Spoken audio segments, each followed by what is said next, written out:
네, 이어지는 종목 겨루기 IS 정재훈 이사, 헤르메스타 하창환 본부장과 함께합니다. 안녕하세요. 안녕하십니까. 네, 지금 10월 들어서 과연 종목 겨루기의 종목들의 성과 탑5 현황은 어떤지도 보고 가시죠.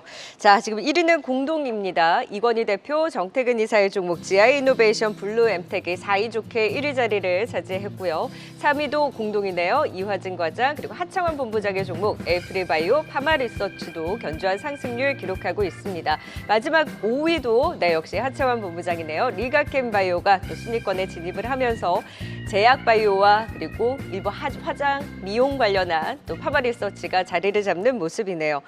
탑5를 보면 여전히 대세는 제약바이오 같은데요. 최근 들어서 바이오뿐만이 아니라 조선, 방산, 그리고 가상화폐 재건까지 우리 트럼프 트레이드라고 묶이는 종목군들이 들썩들썩 되고 있습니다. 종목 겨루기 오늘의 주제 트럼프 트레이드 관련해서 과연 11월 초 미국 대선을 앞두고 정말 트럼프 트레이드 관심을 가지고 우리가 준비를 해도 되는 것인지 짚어보도록 하겠습니다.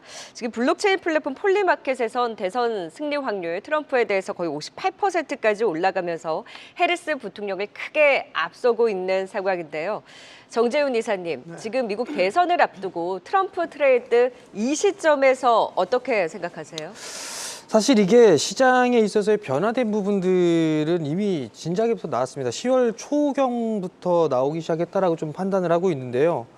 트럼프 후보가 당선 확률이 높아진다라는 그런 소식이 좀 전해지면서 종목 간에 있어서의 변화 부분들이 좀 생기지 않았나라고 좀 보여집니다. 가장 크게 변한 부분들은 일단 환율에 대한 부분들이 좀 변화가 생겼고요. 그리고 나서 보게 된다라면 이제 2차 전지 쪽이라든가 이런 쪽이 조금 상대적으로 약한 그런 모습들을 좀 보였던 반면에 재건 쪽이라든가 원전, 그다음에 조선 이런 기업들, 이런 섹터들이 상승을 해주는 그런 높은 수익을 좀 내고 있는 그런 상황들인데 이러한 부분들은 조금 더 이어지는 그런 모습들이 좀 나오지 않을까라고 좀 판단이 되고요. 선거를 좀 기점으로 해서 어느 정도 올라갔던 부분들에 있어서는 차익 매물이 좀 출회되는 그런 모습들이 좀 보여지지 않을까라고 좀 생각을 하고 있습니다. 네, 이를 앞두고는 조금 더 관심 유효하다라는 의견을 주셨고요. 하창환 본부장은 어떻게 생각하세요? 이제 막판 트레이드 부분이기 때문에 저는 각각의 후보가 너무 집중되는 산업군들은 오히려 피하는 게 낫지 않을까라고 생각을 합니다. 일단은 민주당과 공화당 모두 다 비트코인 쪽에서는 우호적으로 하고 있기 때문에 코인이라든지 그런 쪽 겹치는 쪽은 괜찮을 것 같고요. 전력 인프라랑 원전도 마찬가지죠. 그런 쪽은 좀 괜찮다라고 생각을 하고 있고 또 그 외에도 사실 지금 트럼프 트레이드로 엮여 있는 산업군들에서 한 절반 이상은 개별적인 산업이 너무 좋고 이제 모멘텀들이 추가적으로 발생을 하면서 움직였는데 마치 대선 때문에 움직인 것처럼 좀 포장이 되어 있는 산업군들이 좀 있습니다. 그래서 그런 쪽은 여전히 보셔도 괜찮다라고 보고 있기 때문에 지금 시점에서는 원전, 조선, 방산, 비트코인 이런 쪽은 계속 봐도 될 것 같고요. 재건이나 이런 쪽은 좀 피하시는 게 저는 맞지 않을까 이렇게 생각을 하고 있습니다. 네. 지금 트럼프 트레이드 관련해서는 일단 대선쯤 했을 때는 어느 정도 오른 종목들에 대해서는 차익 선도 좀 염두에 둘 필요가 있다라는 의견을 주셨고요. 무엇보다 한 후보에 치중된 섹터보다는 공통 분모에 있는 섹터에 대한 관심도 유효하다. 그리고 트럼프 트레이드 관련해서도 좀 선별적으로 보자라는 의견을 주셨습니다. 그렇다면 그 안에서 두 분은 어떤 유망주를 가지고 오셨는지 트럼프 트레이드, 트럼프 수혜주. 네. 지금 정재훈 이사는 하창훈 본부장은 재건에 대해서 보수적이었는데 오히려 재건 쪽에서 SY 스틸텍을 가지고 오셨고요. 하창훈 본부장은 현대, 롯데, 방산 쪽에서 가지고 오셨습니다. 재건에 대해서 조심하자라는 의견을 주신 하창훈 본부장께 SY 스틸텍을 가지고 온 이유 또 전해주시면 좋을 것 같아요. 우선 제가 판단했을 때 재건 쪽 사업은 내년도를 좀 준비를 하는 그런 구간들이 아닌가라고 좀 판단이 되는데요. 물론 단기적인 이 테마성의 이슈로 인해서 상승을 하거나 그런 부분들도 있을 수는 있습니다. 그렇지만 이제 이 재건 쪽 사업은 진행이 될 수밖에 없는 그런 부분들이고요. 트럼프 후보가 됐던 아니면 해리스 후보가 됐던 재건 쪽에 있어서의 사업은 충분히 성장 가능성이 있다라고 좀 보시면 좋을 것 같고요.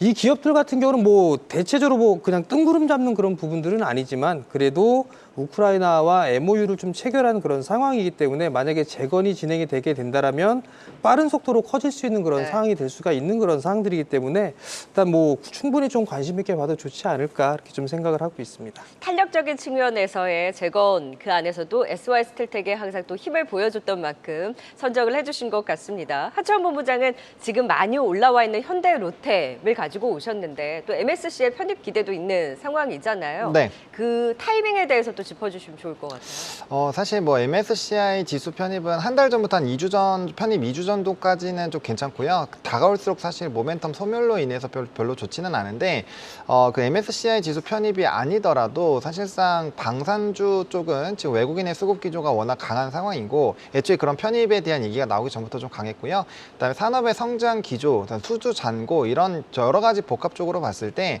상당히 좀 기대가 되는 상황입니다. 여기서 이제 방산한테 필요한 거는 추가적인 계약들이 나오면서 수주로 찍히느냐 안 찍히느냐가 굉장히 중요한데, 뭐 최근에 LIG 넥슨이 굉장히 강했던 이유도 이제 천궁2에 대한 이런 수주가 실질적으로 넘버가 나와 버리니까 주가가 단기간에 굉장히 많이 올랐거든요.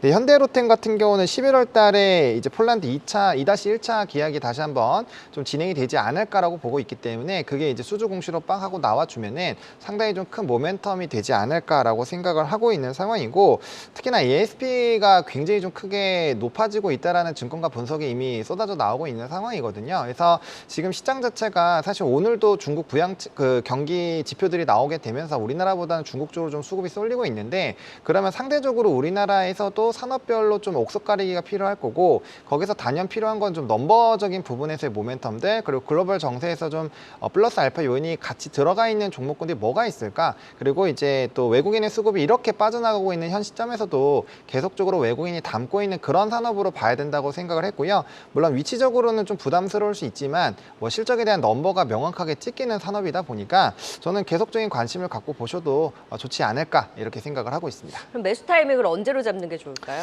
저는 5일선과 10일선 사이 안에서의 좀 조정 나왔을 때 좀 매수를 해보시면 좋을 것 같습니다. 기간적인 측면은 상관이 없어요? 네, 뭐 기간 같은 경우는 지금 산업적으로 워낙 좋은 상황이고, 이제 2-3주 이후에 또 이 앞서 말씀드렸던 폴란드 2차 계약에 대한 모멘텀들에 대한 기대감이 상당히 강해질 거기 때문에 그렇게 좀 단기적인 조정이 나왔을 때 가격적인 측면이 다가온다라고 한다면 충분히 그런 부분에서 접근을 하시는 게 맞지 않을까라는 생각을 가지고 있습니다. 네, 트럼프 트레이드 뭐 관련뿐만이 아니라 자체적인 모멘텀도 강한 현대 로템, 그리고 트럼프 수혜주 내에서 재건이죠. SY 스틸텍 종목 겨루기로 들어봤습니다. 지금까지 정재훈 이사 그리고 하창환 본부장이었어요. 고맙습니다.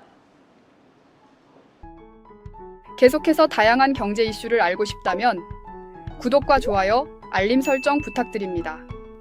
AI 캐스터 권미정이었습니다.